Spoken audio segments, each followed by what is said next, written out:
பிரான்சில் ஈழத்தைச் சேர்ந்த தாயும் மகளும் அவர்களுடைய வீட்டிலிருந்து சடலமாக மீட்கப்பட்டிருக்கின்ற சம்பவம் பிரான்சில் இருக்கின்ற ஈழத்தமிழர்களை உலுக்கி போட்டிருக்கின்றது. இந்த சம்பவம் ஒரு தற்கொலையா கொலையா என்பது தொடர்பில் தீவிர விசாரணைகள் இடம்பெற்றுக் கொண்டிருக்கின்றன.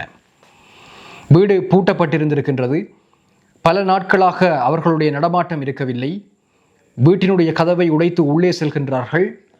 2 பேரும் சடலமாக மீட்கப்படுகின்றார்கள். இந்த விடயத்தை சாதாரணமான ஒரு சந்தேகத்திற்கிடமான ஒரு கொலையாகவோ அல்லது ஒரு தற்கொலை சம்பவமாகவோ நாங்கள் கடந்துவிட முடியாது.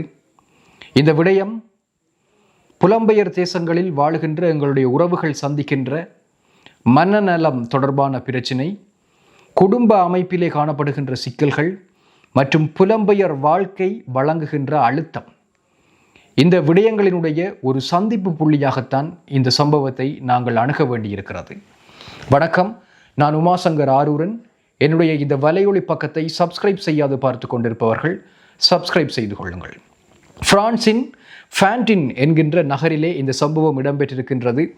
செயின்ட் டெனிஸ் என்கின்ற இடத்தில் இருக்கின்ற ஃபேண்டின் நகரில் 50 வயதுடைய தாயும் 20 வயதுடைய மகளும் இவ்வாறு சடலமாக மீட்கப்பட்டிருக்கின்றார்கள். இவர்கள் அந்த பகுதியில் இருக்கக்கூடிய அடுக்குமாடி குடியிருப்பு ஒன்றில் தான் வசித்து வருபவர்கள். அவர்களை நீண்ட நாட்களாக அக்கம் பக்கத்தினர் அவதானிக்கவில்லை. அவர்களுடைய நடமாட்டம் இருக்கவில்லை. இதன் காரணமாக அவர்கள் சந்தேகமடைகின்றார்கள். சந்தேகமடைந்து காவல்துறையினருக்கு அவர்கள் இது தொடர்பாக தகவல்களை வழங்குகின்றார்கள். இதனை அடுத்து அங்கு வருகை தந்த காவல்துறையினர் உடனடியாக அந்த வீட்டு கதவை உடைக்கின்றார்கள். கதவை உடைத்து உள்ளே சென்ற பொழுது இருவரும் சடலமாக மீட்கப்படுகின்றார்கள். இந்த இடத்தில் போலீசாருடைய சந்தேகம் இது உயிர்மாய்ப்பாக இருக்கலாமா என்கின்ற சந்தேகத்தை அவர்கள் வெளியிட்டிருக்கின்றார்கள். இருந்தாலும் அதற்குரிய காரணத்தை உறுதிப்படுத்த முடியாது இருக்கிறது என்று கூறியிருக்கின்றார்கள். ஆகவே உடற்கூற்று பரிசோதனைகளினுடைய முடிவுகள் வரும் வரைக்கும் தாங்கள் காத்திருப்பதாக கூறியிருக்கின்றார்கள். இந்த உயிரிழப்புக்கான காரணத்தை உறுதிப்படுத்துவதற்காக அவர்கள் காத்திருப்பதாக கூறியிருக்கின்றார்கள். இதை காட்டிலும் அங்கு கிடைக்கப்பெற்ற மேலதிக ஆதாரங்கள் பற்றியோ அல்லது அவர்கள் ஏதாவது கடிதங்கள் எழுதியிருக்கிறார்களோ என்பது பற்றியோ எதுவிதமான தகவல்களும், அங்கு கடிதங்கள் ஏதாவது கிடைக்கப்பெற்றதா என்பது தொடர்பாகவும் வேறு ஆவணங்கள் தொடர்பாகவும் எதுவிதமான தகவல்களையும் போலீசார் பகிரங்கப்படுத்தவில்லை என்பதும் இங்கே சுட்டிக்காட்டத்தக்கது. விசாரணை கோணம் என்று பார்க்கின்ற பொழுது இது தற்கொலை என்கின்ற கோணத்திலே இது தனிப்பட்ட மன உளைச்சலால் ஏற்பட்டிருக்கலாம் அல்லது பொருளாதார நெருக்கடி காரணமாக ஏற்பட்டிருக்கலாம் என்கின்ற கோணத்தில் விசாரணைகள் இடம்பெறுகிறது. அதே போல இது கொலையா என்கின்ற கோணத்திலும் விசாரணைகள் இடம்பெறுகின்றது. உண்மையில் தனிப்பட்ட மன உளைச்சல் அல்லது பொருளாதார நெருக்கடி காரணமாக இடம்பெறுகின்ற சம்பவங்களாக இருந்தால் அவ்வாறான பிரச்சனைகளிலிருந்து விடுபடுவதற்கு அல்லது அவர்களுக்கு உதவுவதற்கு பிரான்சில் பல தமிழ் அமைப்புகள் இருக்கின்றன. அதுபோல பல சமூக நல அமைப்புகளும் இருக்கின்றன. அப்படியான அமைப்புகள் இருந்தும் இப்படி ஒரு தாயினுடைய உயிரும் மகளினுடைய உயிரும் ஒன்றாக பிரிந்திருக்கின்றது என்பது அங்கே வாழுகின்ற தமிழ் மக்களிடையே மிகுந்த பாதிப்பை ஏற்படுத்தக்கூடிய ஒரு சம்பவமாகத்தான் இந்த சம்பவம் பதிவாகி இருக்கின்றது.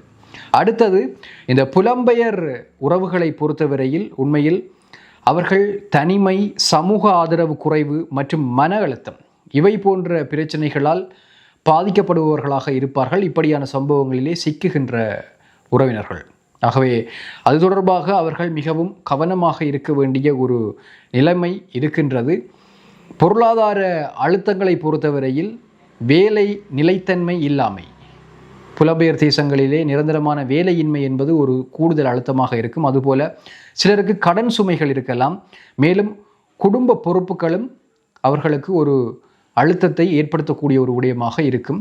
இப்படியான சம்பவங்களினுடைய பின்னணி காரணிகளில் இருக்கக்கூடிய சில காரணங்களாக இவைகள் இருந்திருக்கின்றன கடந்த காலங்களிலே. அதே போல குடும்ப வன்முறையும் மிகவும் செல்வாக்கு செலுத்துகின்ற ஒரு காரணியாக இருக்கின்றது. கணவனால் அல்லது கணவன் வழி உறவினர்களால் அவர்கள் வன்முறைக்கு உட்படுத்தப்படுகிறார்கள். ஆகவே இந்த சம்பவத்தை பொறுத்தவரையில் போலீசார் இது ஒரு சூசைட் ஆக இருக்கலாம் என்கின்ற கோணத்தில் விசாரிக்கின்ற அதேவேளை இது மேர்டர் செய்யப்பட்டு சூசைடாக காண்பிக்கப்பட்டிருக்கலாம் என்கின்ற கோணத்திலும் நிச்சயமாக அவர்கள் இந்த கேஸை வந்து விசாரிப்பார்கள். இந்த வழக்கை பொறுத்தவரையில் இருவருமே ஒரே நேரத்தில் இறந்திருக்கின்றார்கள். ஆகவே இதற்கு வந்து 3 விதமான சாத்தியக்கூறுகள் இருக்கின்றன. அதாவது தற்கொலையாகவும் இருக்கலாம், கொலையாகவும் இருக்கலாம், அதேவேளை இணைந்த தற்கொலையாகவும் இது இருக்கலாம். இந்த 3க்குமே வந்து சாத்தியக்கூறுகள் இருக்கின்றன. கடந்த காலத்தில் பிரான்ஸ் மற்றும் ஐரோப்பாவில் இது போன்ற சம்பவங்கள் பல இடம்பெற்றிருக்கின்றன. குடும்ப தற்கொலைகள் இடம்பெற்றிருக்கின்றன. கணவன் மனைவி குழந்தைகளோடு சேர்ந்து உயிரிழந்த சம்பவங்கள் இருக்கின்றன.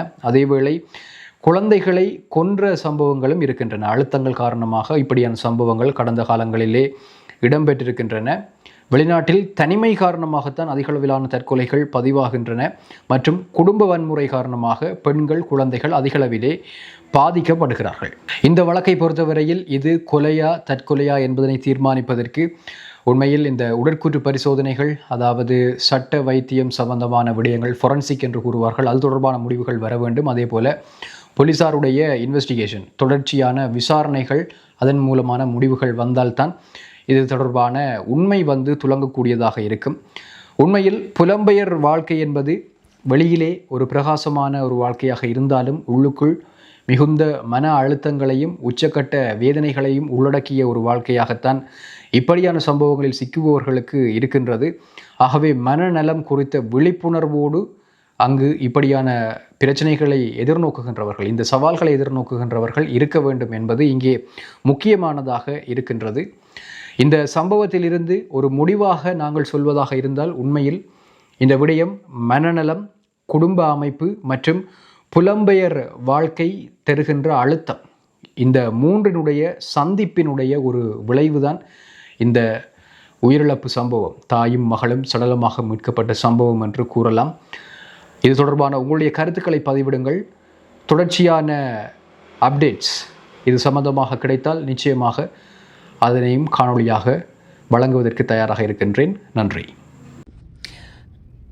Today has been one of the hardest things to watch in a really long time on social media, and that's saying something because we've watched a genocide play out before our eyes for decades, but even more so in the last 3-4 years. 160 airstrikes in 10 minutes on residential buildings, on schools, on hospitals, on civilian infrastructure, on cemeteries with funeral processions in the midst of a ceasefire. I don't know how to reconcile my tax dollars doing this to my homeland. I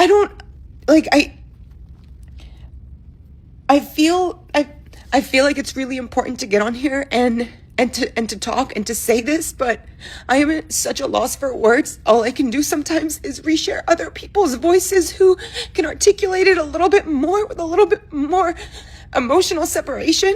But what is happening? Like,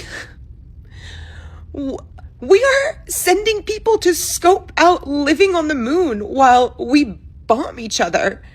This is dystopian. This is insane. We watched this happen before our eyes to a nation, and now we're watching it happen before our eyes blatantly and overtly to another sovereign nation. When is it enough? When will it stop? My thoughts are with everybody in Lebanon right now. My heart goes out to you.